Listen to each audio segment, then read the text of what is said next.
take a look at this chart. It was a beautiful thing. Major support trend line right here.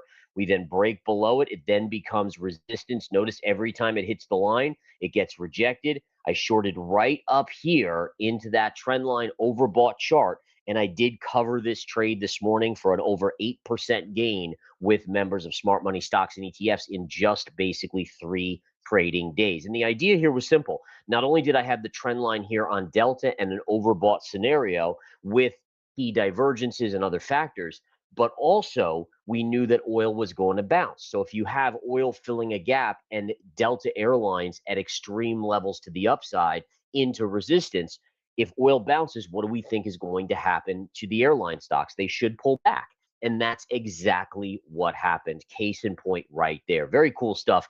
Again, when you start to put the pieces of the puzzle together with the charts, it really is remarkable how you start to see these things. All right. So that's where we are here. Again, oil getting a good bounce. Markets are lower today. If we take a look here at the charts of the S&P 500, you guys know what I'm looking for here, right? We have this trend line, which is now the line in the sand. As long as the S&P stays above it, okay, we are still in breakout territory. But if we come back in and we get below this line, the breakout has failed on the daily chart of the S&P 500, and we would expect a big move down. First stop at 7,000, which was the high from 2025, and then ultimately a bigger move down, probably eventually filling this gap in here on the S&P, and that gets us all the way back down to 6,600 there. And just a reminder where this trend line that I am using comes from. If we zoom out on it here, folks, you can see again, this trend line goes back to the bull market high of 2021 into 2022. We then had our bear market, and then we have our highest point during 2025 right here. And then ultimately we broke out above, and now it's acting as support. So we did get the breakout. There's no doubt about it. The question is, can the breakout hold? And right now it is holding. Today we're going to have a down day, but it won't be, as of now, it's not a significant down day. But we want to see if we come back in towards this 73.15 level on the S&P. Does that hold? We've hit it once, it held. We've hit it twice, it's held. If we hit it a third time, can it still hold on the S&P? NASDAQ 100, a little bit different. You have the same general trend line that goes back to 2021 here, which is a high pivot from the bull market to the high pivot in 2025 in October. But the difference is we have not retested this line just yet. Now, why hasn't it retested? Well, the answer is pretty simple, is that the NASDAQ 100 has such a big weighting in semiconductors, and until recently, the semis have just been so strong that the NASDAQ hasn't pulled back. But I do think that is coming, and I think we're very close to maybe triggering it today. I want to show you this watch that I'm look at this trend line that I have that I'm watching. If you look at this chart, right, we go to just the last week and a half or so, it's very clear that there's a support level that is holding right here. Look at all the hits of this line, how it's held. Okay. So the idea here is that if this line breaks, if we get a daily close below this, we should see a move down on the NASDAQ 100 QQQ to this level around 675. So right now, pre-market, we're trading right around that line. Watch today. Does it get saved again? Do we start to trend up over the coming days, or do we break? In which case, we will likely trend down into that line. Couple other tidbits to watch, guys, that are important. This one's a big one here. You have the U.S. 10-year yield. The 10-year yield continues to go up. It has now rallied just in the last week from 4.36 to now 4.56. So that's a 20 basis point rally in the 10-year yield. And again, right now, the markets aren't paying a lot of attention to the 10-year yield.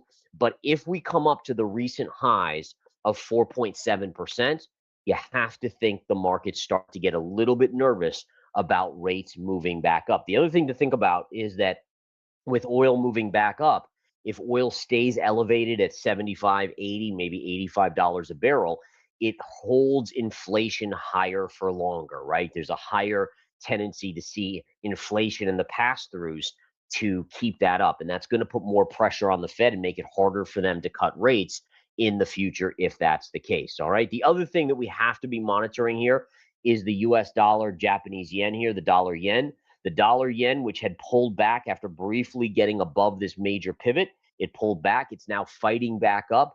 Keep an eye on this. This has a lot to do with the yen carry trade and potential intervention. And again, in August of 2024, I believe it was, we had a massive stock market correction. In about 2 weeks, the NASDAQ dropped like 15% because of this exact thing. So keep it on your radar. You can see it right over here. This was the last time that happened. Look at what ended up happening there on the dollar yen. And again, if something like that does occur, that will have an impact to the market. So this would be on my top tier of risks for the market. This and the 10-year yield. Is oil on my top risks? No, not really, believe it or not. I don't think oil at $75 a barrel is a big risk. Now, on the longer scale, does it keep inflation higher for longer? Yes. But when we're talking about immediate risks like today, if I did name my top 3 risks for the day, I would say the semiconductors, if they continue to collapse, that's a risk for the market immediate. If we see the 10-year yield keep pushing up and the dollar yen pushing up, those would be my 3 risks, highest risks for the day.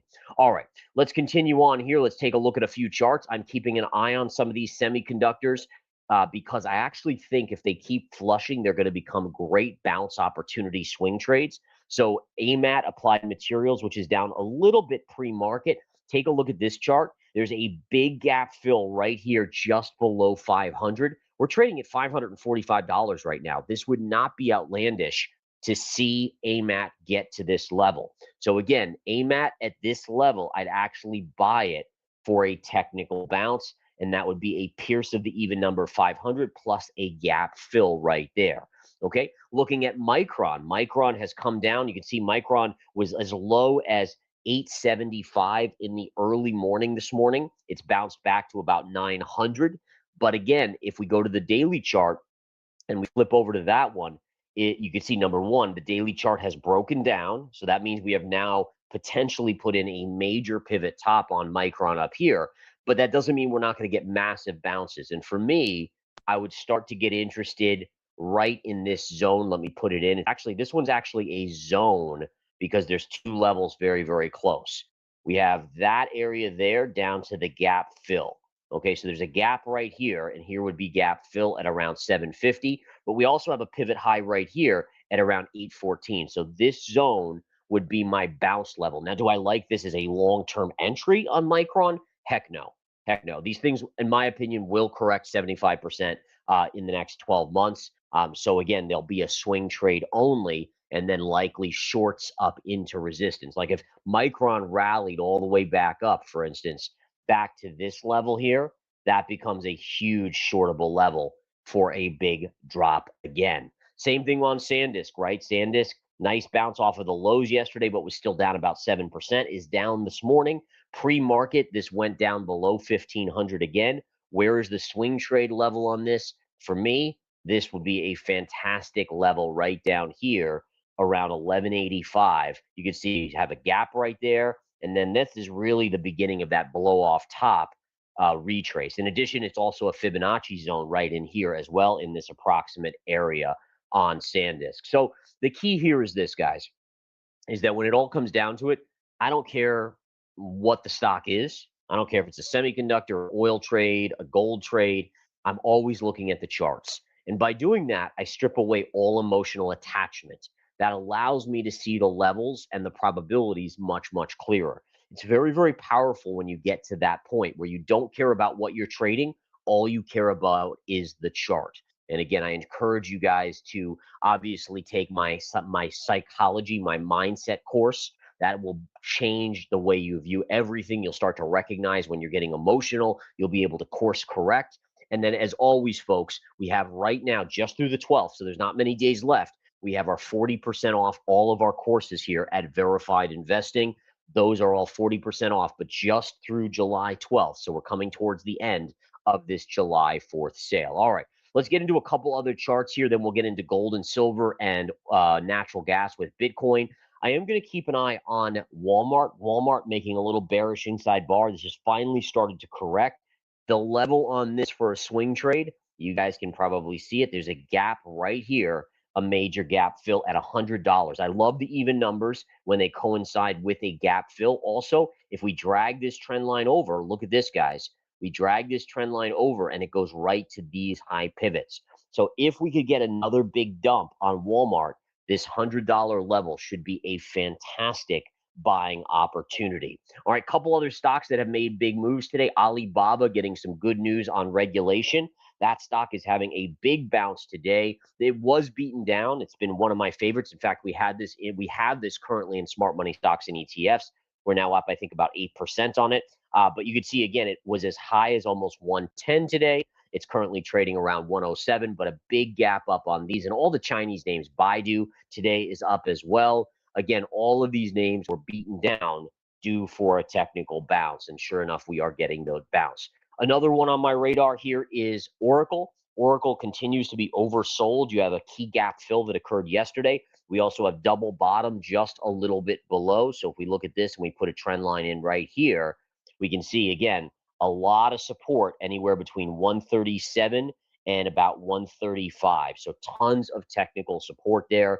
Again, filled the gap yesterday. If it flushes today, we'll be looking at the double bottom pivot low on ORCL. All right, moving over to gold.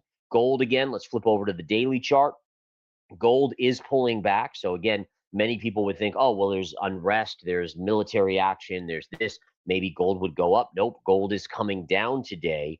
And again, even on the bounce here, look, it never even got to the upper range of resistance. Now, the key is going to be, can it hold this just below $4,000 level? If it can't, it's going to 36 to 3,500 on gold. And that'll be a big buying opportunity for me, at least. And I just speak for myself, but that's kind of my zone of where I start to accumulate gold for my longer term holdings of adding to those. Okay, so keep an eye on that, but gold is down this morning and silver playing out exactly like the chart dictated here. So if we look at silver, right, we had our pivot low, and pivot low.